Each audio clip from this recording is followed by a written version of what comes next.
Hello and welcome. This is the Market Trap. I am Agam Vakil. We've had, a relatively volatile week when it comes to the benchmark indices. In today's day of trade, we've seen some strength come through, largely range-bound, I'd say. But when it comes to your weekly returns, we have seen the Nifty come off by around 0.8%. And Wipro actually stands out, considering it won its largest deal. And that's the reason why we've seen an advance of around 7.5% there. Bajaj Auto, and we're going to talk about this one, that's also advanced by nearly 7% through the course of the week. And we have a lot of strength coming in some of these pharma names like Dr. Reddy's or Lupin, for that matter, advancing.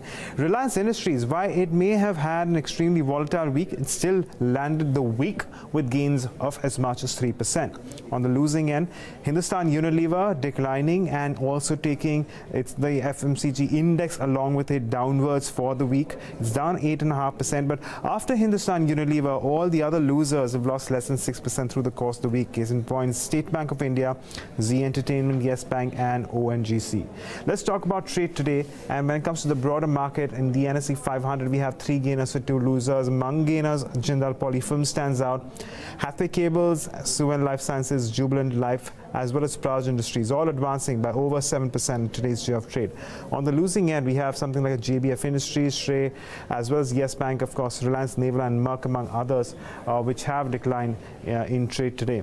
But what can we expect as we move into trade next week, and what do we make of the cues that we've seen through the course of this week? Let's bring in our market editor Neeraj Shah to join us. Neeraj, what have you made of the trade this week so far? Well, the last 3 days of recovery for sure, Agam. So that was interesting. Too, even within the gainers, for example, you're showing about this week's performances. I was noticing when last week, my eyebrows were raised when Yatin was doing that piece about how some large cap IT stocks have done or not done, and HCL Tech was amongst the laggards for calendar year 18. And you can clearly see that those are the stocks that have made a small move this week as well. Wipro and HCL Tech amongst the principal performers. Some of the other private sector banks, Tata Motors is bouncing back. So interesting bits. We have the overhang of the US tariffs on China. It was due to happen at about 9:30 a.m. today. Hasn't happened, but never know what comes up with Donald Trump. So I think that's that one big overhang. That notwithstanding, I think the world markets are still a quiet place, nothing too untoward. So if that doesn't happen, then you probably are okay. But if that happens, remember UBS AG in the overnight note said that if the tariffs are to the tune of 25%, in the outside chance, which is not in the scheme of things right now, then they believe that the S&P could correct at least 5%, if not more. Now, whether it's extreme or not remains to be seen, but if that were to happen, if there is some correction that comes in, either Monday morning in the Asian markets or overnight in the US markets, then you don't know what happens to the Indian markets. But otherwise, the last 3 days have been great. Days of recovery, some long build-up, some short and short covering as well in banks. So let's wait and watch how it passes out. Right, so we're basically watching out for global cues over the weekend. I don't know about you, but I would think that that's probably the biggest thing. The Chinese tariffs probably hold the key to what we do in the near term on Monday morning. Fair enough, Neeraj. Thank you for joining us and giving us a perspective. But what about technicals? This is what our analysts are saying. Listen in. I think the low is already in for the market, or if that's not in, there's a small dip towards 11,280 for the Nifty.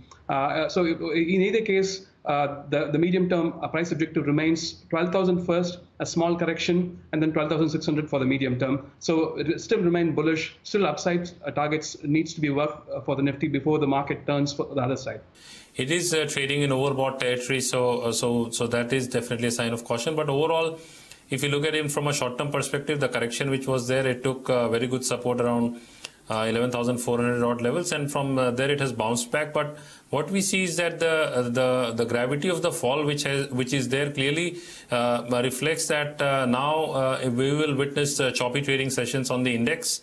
And on the upside, 11,630, 650 zone, that should act as an immediate level of resistance. Whereas on the downside, I would say 11,440. So 11,440 and 11,640, that's the range which I see the index trading in. And also the index is likely to consolidate. But overall, the trend definitely remaining positive for the index.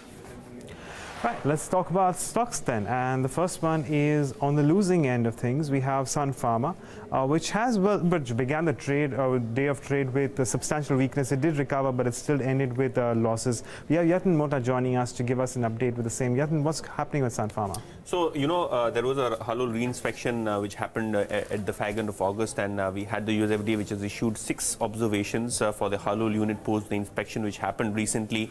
Of course, post the inspection was inspection details were disclosed. The Form 483 was disclosed on public platforms. We had the stock adversely reacting. In fact, if you look at it, the stock opened almost 5% lower.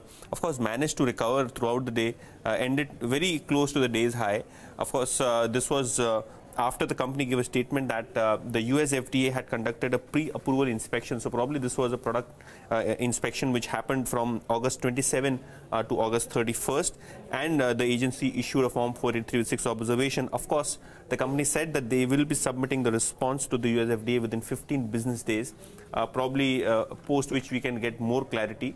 Of course, my colleague Darshan has written more details on our website, bloombergquint.com. So if you're interested to find out more about Sun Pharmaceuticals and what really led to this fall in trade today, you can refer that copy on our website. But Agam, broadly, it was a pharma day, be it Cadila, be it Sun Pharmaceuticals. Most of these pharma stocks, had good momentum and good volumes in trade today. As we have seen over the previous few days. Yatin, thank you for joining us and giving us those details. And as Yatin has already pointed out, don't forget to read the copy that Darshan has written on Sun Pharma and its updates on our website, bloombergquint.com. But there is another stock in contrast which has actually done well in today's job trade, and that's Bajaj Auto. In fact, that's moved from strength to strength over the previous couple of days, and we have Yash Upadhyay now joining us to give us an idea about what's going on there. Yash?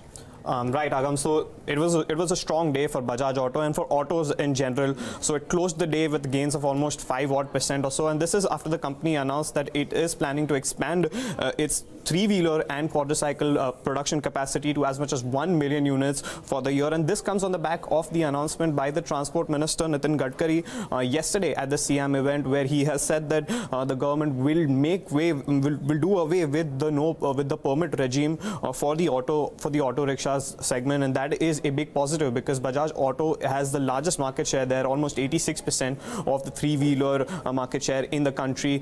They get almost 20% of their volumes from the three-wheeler business, and that is a big positive. But apart from Bajaj Auto, Atul Auto was the other stock which was in focus. It also gained about 5%. So big positive when it comes to these rickshaw and alternate fuel using vehicle makers. All right, Yash, thank you for joining us and giving us those details. Well, positive cues for Bajaj Auto as well as Atul Auto. But with that, it's a wrap on this edition of the Market Wrap. Have a good weekend, but stay tuned to Bloomberg Quint.